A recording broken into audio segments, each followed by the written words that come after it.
Hey, everybody, welcome back. And I want to start today with a phone call. You may have lived this one. It's a Thursday, you're at work, and your phone buzzes, and it's your contractor.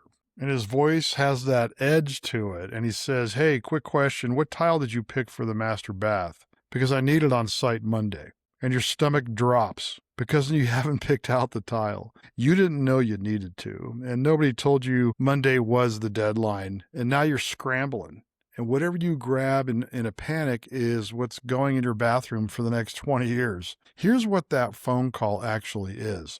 That panic in your contractor's voice, that is the sound of a project running with no schedule. Because on a project that has a real schedule, you would have known about that tile weeks ago. That date would have been sitting right there in black and white. So today we're talking about the construction schedule. And I know schedule sounds like the most boring word in this whole series: insurance, change orders, schedules. But stick with me here because the schedule might be the single most powerful document in your entire contract, and almost nobody reads it before they sign. And let me give you a little context for why this matters so much. In the broader industry, most construction projects finish later than they were originally planned. Not some, most. And part of the reason is that material lead times have gotten long and unpredictable. Some specialty items have run a year or more out. So the contractors who actually hit their dates are the ones who plan the work backward from a real schedule. That's the whole game. And actually, one of the biggest contributors to a project delay is because the schedule didn't even exist to begin with. So here's the promise for the next half hour. By the time we're done, you'll know three things. You'll know why a real schedule is the fastest way to tell an expert contractor from somebody who's really just winging it. You'll know exactly what to look for at a schedule before you sign, and this is kind of the big one. You'll understand how your payment schedule is tied right to your construction schedule, no matter what kind of contract you signed. Fixed price or cost plus, the schedule controls the money. Grab a notepad and let's dig in even further. Let's start with what a schedule, what it actually is. Because I think most homeowners picture a calendar with a start date and an end date, and that's it. And a lot of homeowners just focus on those two dates, and most of them focus on the end date. It is so much more than that. I call the construction schedule the keystone of the project. And if you know what a keystone is, it's the stone at the top of an arch that locks everything in place. Pull it out, and the arch literally collapses. One stone, the entire arch collapses. A good schedule does 5 things at once. It's foresight. It's planning. It's ordering your materials at the right time. It's getting the right people on site in the right order. And it's really all circles around communication. So everybody knows what's coming next. Pull that keystone out and the project falls down all around it. Now here's the part I really want you to hear. A schedule should exist before you sign the contract, before, not after you've committed and the money's spent. And the reason is simple. Asking to see a schedule before you sign is the single fastest way to tell whether your contractor is an expert in their category or whether they're flying by the seat of their pants. An expert has thought this through, and they should be able to show you. Because no schedule isn't just a missing document. No schedule is a missing plan. And if there's no plan, then that price they handed you isn't an estimate, it's a guess. And you're about to sign up to pay for a guess. So let me give you the 4 things a schedule really hands you before you ever commit to a contractor. Write these down. Number 1, it proves the project has been thought out in detail. Somebody actually sat down and worked through how this whole thing really goes together, step by step. Number 2, it tells you when your contractor is going to expect progress payments. We're going to spend a whole segment on that later because it's a part nobody really connects. And number 3, it identifies when certain materials need to be ordered, and that protects you because that's what stops the "I need the tile Monday" phone call. And number 4, a real schedule exposes the almighty completion date. The day you get your house back. You'd be amazed how many people sign a contract without a firm answer to when is this really going to be done. And that completion date isn't just a nice to know. Think about what's riding on it. If you're renting somewhere else while the work happens, every week that project slips is another week of rent on top of your mortgage. And if you've got a construction loan, delays cost you an interest. A real completion date built on a real schedule is the difference between budgeting your life around this project and just hoping it ends someday. Now, there's one idea underneath all of this that I want to give you a name for, because once you have the name, you'll see it everywhere. It's called the critical path. And it just means this: some things have to happen before other things can happen. That's it. You can't set the countertops until the cabinets are in. You can't close the walls until the wiring and the plumbing are inspected.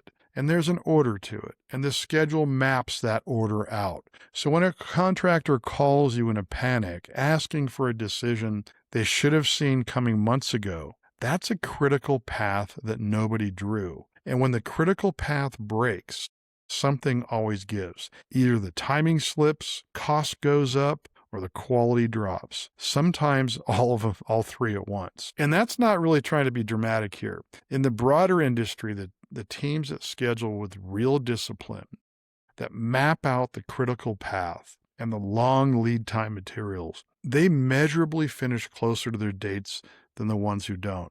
The schedule is a tool that gets them there. So that's what really a schedule is and why it has to exist before you sign. Now let me show you how a good contractor actually builds one, because how they build it tells you whether they really know your project. All right, so most reputable contractors don't build a schedule on a napkin. They use software, real scheduling programs built for this. And I want to walk you through how that schedule thinks, because once you see it, you'll understand why a contractor who can show you one has actually done the work of pricing out your job. So let me give you a real example from a project my team and I did. The schedule flagged a cell that said, order the windows by February 13th. Now, why February 13th? Not because somebody liked that date. It was because we planned to install those windows at a specific point later in the build, and we knew it took a certain number of weeks to get them. So the software works backwards. Install date minus lead time equals order by date, February 13th. That is the schedule thinking. And it's material procurement, which is one of the biggest instigators of project delays, is not having the material. I used to call it feeding the animals on the job site.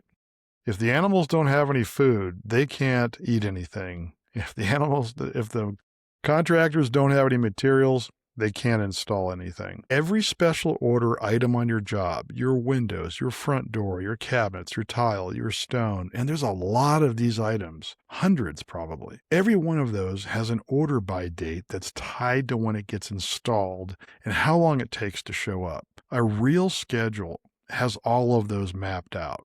And if there's no schedule, those dates don't exist, which means inevitably something shows up late and the whole job stalls waiting for it. Also, developing a material procurement part of the schedule highlights the items that need to be ordered, need to be on site, which means you now know needs to be selected and specified, because nothing can be ordered until items are specified. Now, in the design process that I've talked about in the past, during the design development, step 2 of the design process, this is the job of you and your design professionals to specify all of the materials that go into the project so the contractor can just execute and not have to prompt you to pick things out over and over and over again.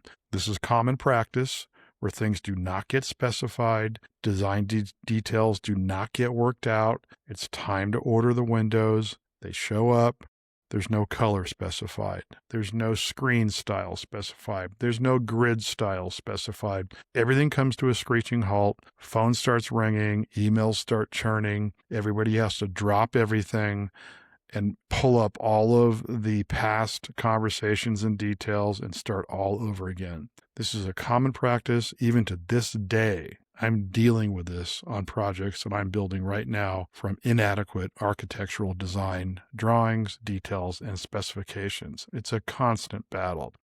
And if you as a homeowner understand that this is commonplace where a lot of these details fall through the cracks, you now know to look out for it. So let's make that real for you. Custom cabinets can run weeks and weeks from the day you order them. Specialty windows, even longer. So picture this, your framing's done on your house. The house is dried in, everybody's ready to keep moving, and the cabinets aren't coming for another month because nobody ordered them on time. Now your whole crew is standing around. Your subs have moved on to probably other jobs. And getting them back means waiting for their schedule to open back up again. One missed order by date can stall a project for weeks. That's the silent budget killer, and a schedule is what prevents it.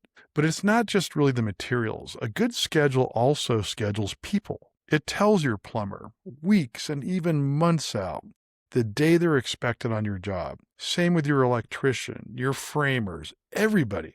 And there's often hundreds sometimes of individual people that have to be on your job, whether they're the prime contractor, the subcontractor, the suppliers, the employees of all of those entities. It can add up to a tremendous amount of people.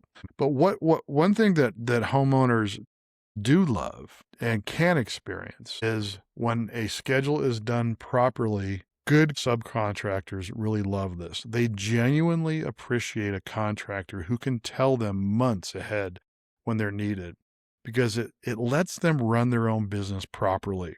A contractor with a real schedule attracts better subs too, and that's a quiet quality signal right there. So if a general contractor is not preparing and iterating and updating and communicating a schedule to their team, which is their own employees and their subcontractors, their reputation slowly degrades and gets undermined, and a lot of the quality subcontractors will start to wander off and look for other opportunities. So keep this in mind, that it's not a direct experience that you may feel in the beginning, but if there's no schedule or if there's an improperly managed schedule, the quality of your project could be degraded and you're not even knowing it. And then there are the milestones that aren't really tasks at all, but absolutely have to be on the schedule. Inspections. The city or county requires inspections at specific points.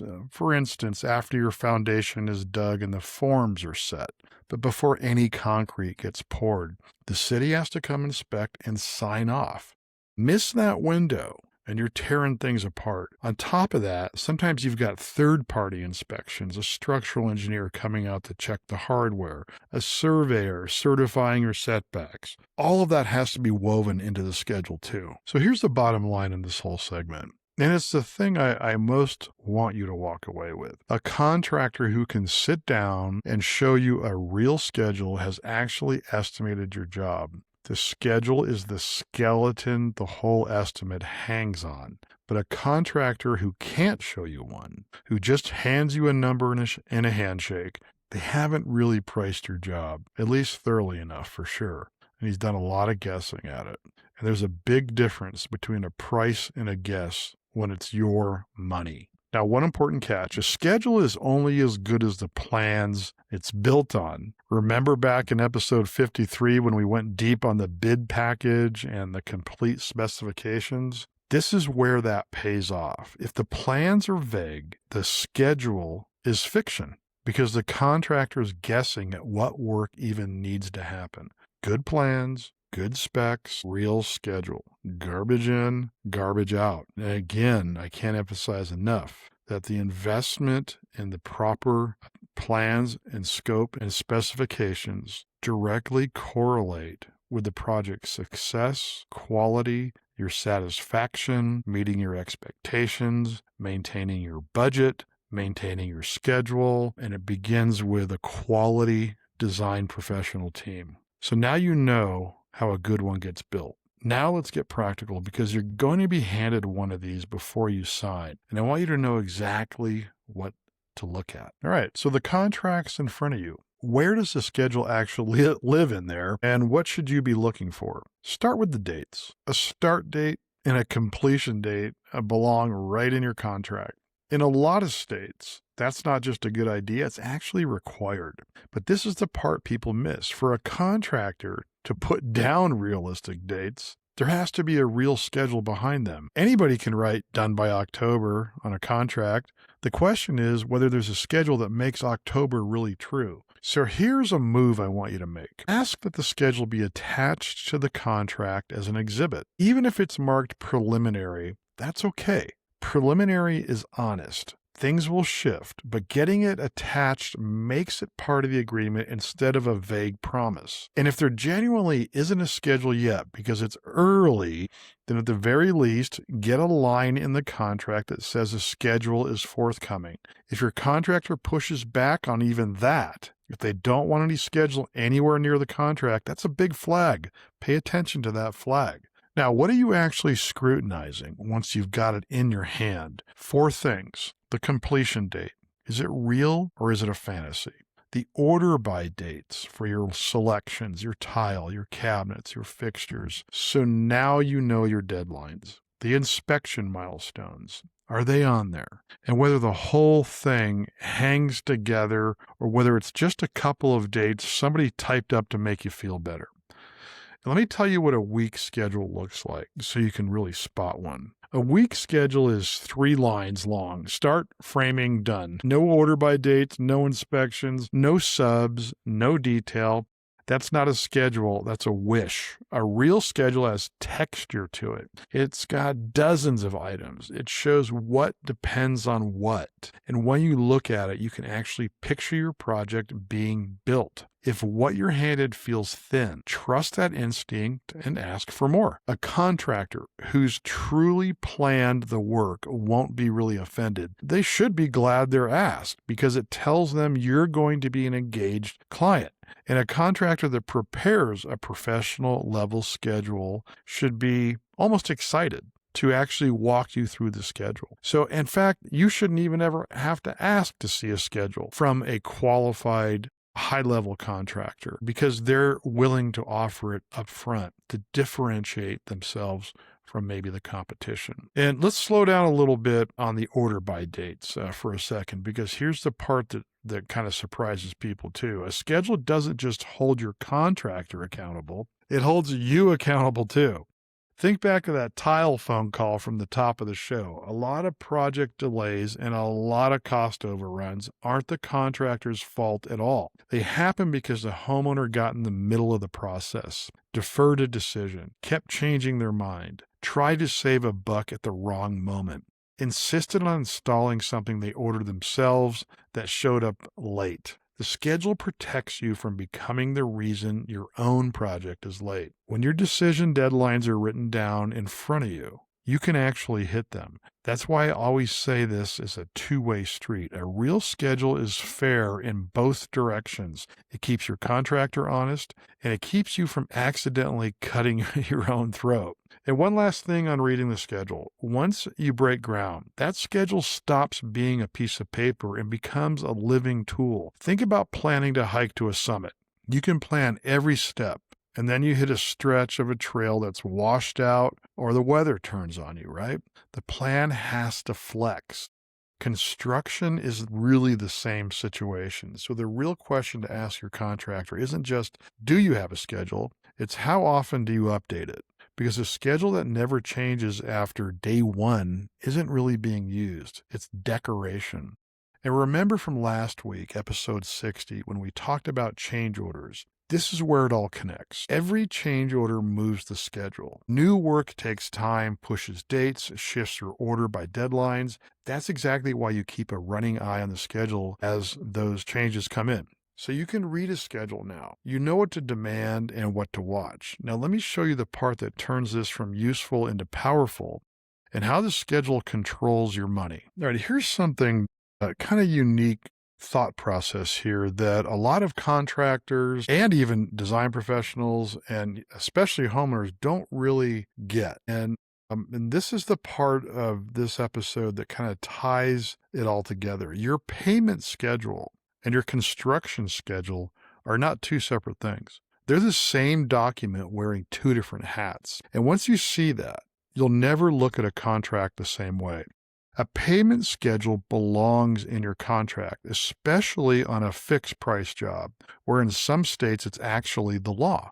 And there's one golden rule under all of it. You pay for work that has been completed, not work that's promised, not future work, completed work. Burn that one into your brain. Now, let me show you why that one rule matters so much. Imagine two contracts for the same $40,000 kitchen, although I don't think you can build a kitchen for $40,000 anymore, but we'll just use that as an example. And in the first one, the payments are tied to the calendar, so much on the first of every month. In the second, the payments are tied to completed milestones on the schedule. Now imagine the project stalls halfway through. In that first contract, you may have already paid out far more than the work that's actually been done in your house. And now your contractor's holding your money with little left to finish. In the second contract, you've only ever paid for what's physically done. You're never exposed. Same project, same contractor, completely different risk, right?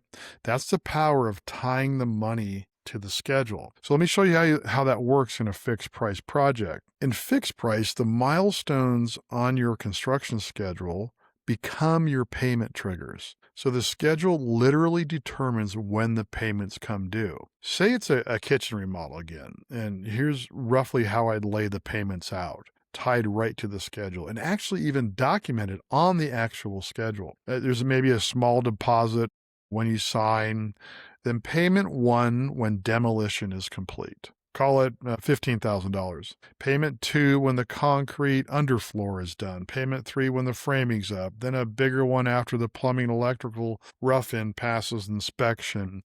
And so on down the line, mechanical, sheetrock, cabinets, counters, tile, all the way to the final payment after the city signs off and you're satisfied. Every single one of those payments is hooked to a completed, visible milestone on the schedule. You can walk in, see the work is done, and write the check knowing exactly what you paid for. Now keep in mind, the only way that this really could happen, and this is exactly how I perform my business over many decades now, over 3 decades, is I first generate a schedule, then I generate an estimate, and then I generate, once the final price has been determined, I go in and I insert milestone payments based on each of the logical milestones some of them I just described, and assign a dollar amount that I can directly relate to the value of those items in my estimate. So I'm collecting the money for work that's been done.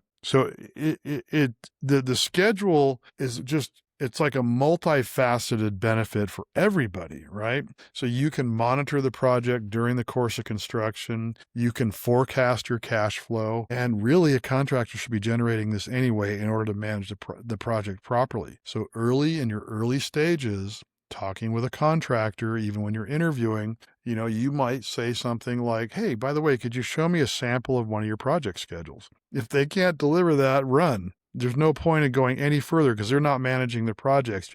They're not doing what you're paying them to do. So cost plus contracts, and again, we've spoken about these contract types in previous episodes, but cost plus is a little bit different, but it's not as different as you may think. And the schedule plays a different but just as important role. In cost plus, you're billed for the actual costs that your contractors incurred plus their fees. So usually on a regular billing cycle, right? So the schedule isn't triggering fixed payments. It's your monitoring tool. It's your dashboard. So here's how you use that. You line up the money you've paid out against where you are on the schedule. And if you've paid out, say, 40% of the budget, but the schedule says you're only about a quarter of the way through the work, that's your early warning light coming on. That's the moment to start asking questions before the money gets too far ahead of the bill. So in a fixed price job, the schedule tells your money when to move. In a cost plus job, the schedule tells you whether your money is moving too fast. And keep in mind that if you've decided to go down that slippery slope of cost plus, and your contractor comes to their biweekly invoicing period, and they send you an invoice for rough framing, and you're not even really, you're only about 50% through the rough framing, and you look at your budgeted item. So keep in mind that if you're going to do cost plus, you still want like a high level budget by category. You should not just go into a cost plus contract blind, not knowing where all the money is going. And you should still have some kind of high level budgets presented to you by the contractor that they're billing against. So when an invoice comes in, you can look at the schedule, you can look at your budget. There's $50,000 budgeted for framing and there hasn't been dramatic changes or differences in the project scope, and you're writing a check that supposedly gets you to $45,000 worth of framing, and you look up and you look at the job site and you look at the schedule and they haven't even put the roof on yet, you're in trouble. That's where the conversations begin, right? So this is kind of exactly what we were getting back at in episode 57 with cost plus and that not to exceed number, right? And the schedule is how you keep your finger on the pulse so the budget doesn't run away from you without anyone really noticing. And the beautiful part is it doesn't take an accounting degree to really do this. Every time a bill comes in on a cost plus job, you ask one simple question: where am I on the schedule? And where am I on the money? If those two numbers are walking along together, you're fine. If the money is sprinting ahead of the schedule, you slow down and start asking why. That's the entire skill. The schedule turns what feels like a black box into something you can actually read. Now, there's a tool that makes this work cleanly in both kinds of contracts. And it's worth knowing. It's called a work breakdown structure, and you've probably heard that if you're one of my loyal followers and listeners here. It's a fancy term, work breakdown structure, but it's really a simple idea. You break the cost of the job down the way the project actually flows. And maybe not you, your contractor should do this. Site prep first, then demolition, then foundation, etc. Each piece of the work becomes its own line with its own dollar amount, following the same order as the schedule. At my company, that's exactly how I break costs down for a client, and I submit a payment request as each piece gets completed. So again, going back to the broader industry, you'll sometimes hear this same idea called a schedule of values, right? Same concept, it's just a different name. The whole point of it is that it turns one big lump sum number into measurable, payable chunks. So you're not arguing every month about what the work is worth. You just look at what's done and pay for it. There's one more protection built into all of this. A smart payment schedule holds a little bit back, right? You take a portion of each milestone payment and you move it to the end of the project. And it's reserved until you're completely sure you're satisfied with the work. That holdback is your leverage at the finish line. It's the gentle reason everyone stays motivated through the punch list and the final details. And honestly, a lot of good contractors will do that for you. They'll have at the very end of the progress payment schedule, we'll call it due on final inspection and city approval, so that you can move in. And then there's a final payment that says due on completion and acceptance, which means you've moved in and you've accepted. And as a homeowner, you have to be reasonable. There's always little tiny things that you may learn as you move in and even as you live in the home for the first year. Don't hold your final payment ransom for every single little thing, but just make sure that it's adequate enough and you trust your contractor enough to be able to call them and they'll actually call you back because you still like each other, right? And let me close the money segment really with deposits, because this comes up constantly. Should you put money down up front? And here's my plain answer. For every consumable materials, lumber, hardware, the stuff that could go on any job, you generally shouldn't need to. That belongs in a normal progress payment. If a contractor's asking for a deposit just to buy lumber, you may want to stew on that for a while before you write the check. But special order materials are a different story. Your cabinets, your windows, your tile, your stone, the big ticket, long lead items, sometimes those genuinely have to be ordered and paid for before the job even starts. And notice That's exactly what your schedule's order by dates were telling you all along. The schedule just doesn't tell you when money moves. It tells you when a deposit is actually fair to ask for. So that's the whole money picture. Now let me tie it all together with a couple of stories, and then I'll hand you a simple playbook you can use on your own project. So let's try to give this to you in a picture. Because I have this fictional couples that I've been writing about in my book, and it's fun to kind of expand on their little story. But think of it as a loop. The schedule sets your order by dates. The order by dates and the tasks set your milestones. The milestones set your payments. And then your progress against the schedule tells you whether your time and money are on track, right?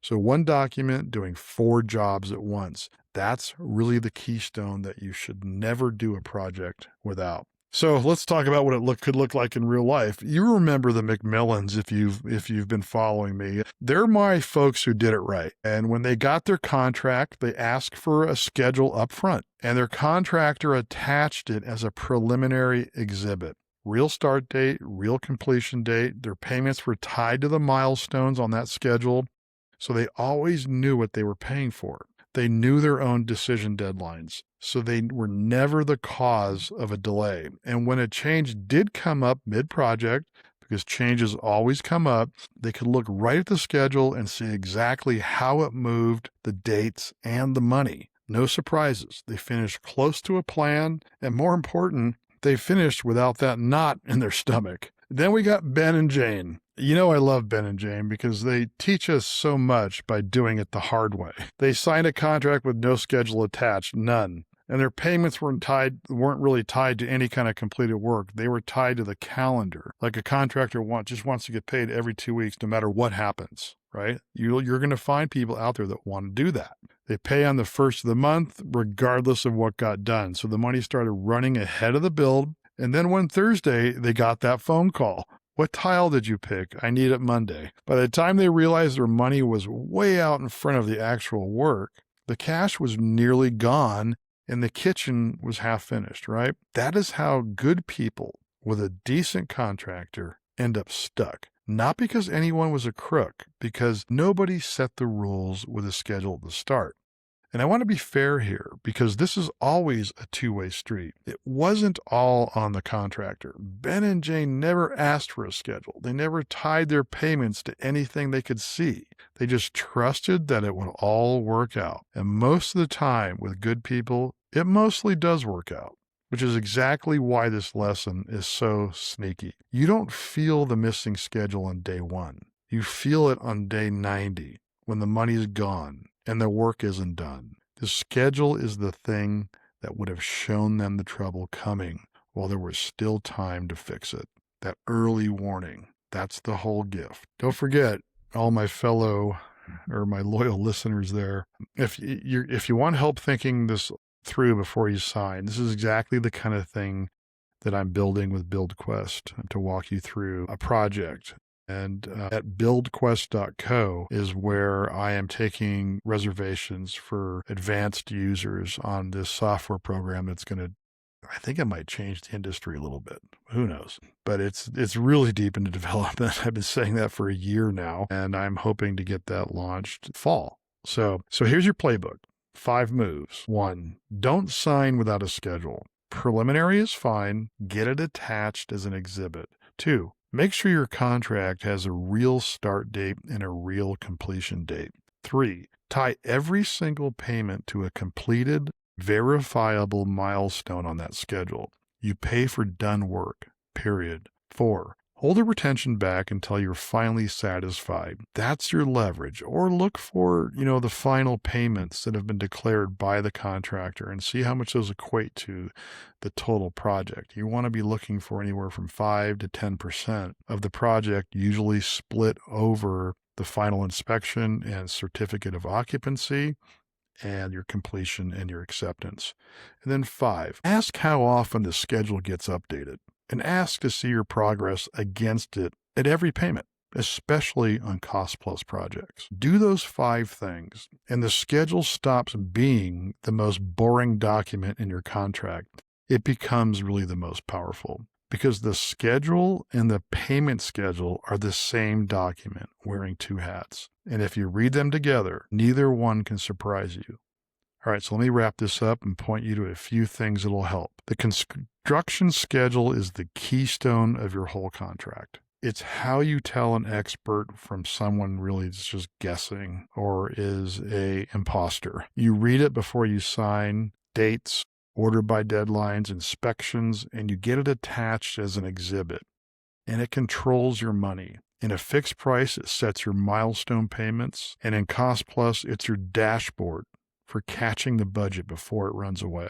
5 moves, schedule before you sign, real dates, payments tied to complete milestones, hold the retention, and keep it updated. And remember, I mentioned that free download at the top of the show, and it takes everything that we talk about today and turns it into just a simple tool you can use when you sit down with your contractor. The link's in the show notes, and you can grab it for free by joining the community. And I've done this over the last maybe 5 or 6 episodes, and I'm going to try to continue doing that because a lot of this stuff is hard to remember. So the idea is you open up this little micro tool and you just follow the questions within probably seconds, and it's going to help guide you on what to look out for. It's a form of checklists and guidance that's really helpful. So, and you can always go deeper with these topics with my book, The Awakened Homeowner, and the scheduling chapter, plus the chapters on the schedule of payments, and I lay all that out for you, and it's on, you can find it on Amazon. And as always, if this episode helped you, do me a favor by leaving a review on Apple or Spotify or wherever. This is how these episodes surface more for people searching for help in construction. It's nice for me to read them too, but that's really not the purpose in this content creation business. It's about getting awareness to other people that can use this. And I always enjoy the emails at www.reid@theawakenedhomeowner.com. And if you have any topics you'd like to cover, or maybe you're somebody who'd like to be a guest on the episodes, I would love to hear that. So next week, we're going to finish walking through the contracts, and we're going to pick up the 2 pieces I set aside tonight. Your insurance declarations and your plans and specs is part of the agreement. And then we'll start opening the door to managing risk, liability, workers' comp, builder's risk, and liens. And if tonight was about making sure your money tracks with your timeline, next week is about making sure you're protected when something goes sideways. So until then, I'm Bill Reid, your home building coach, and I'm always here to enlighten, empower, and protect you. Now let's go make it happen.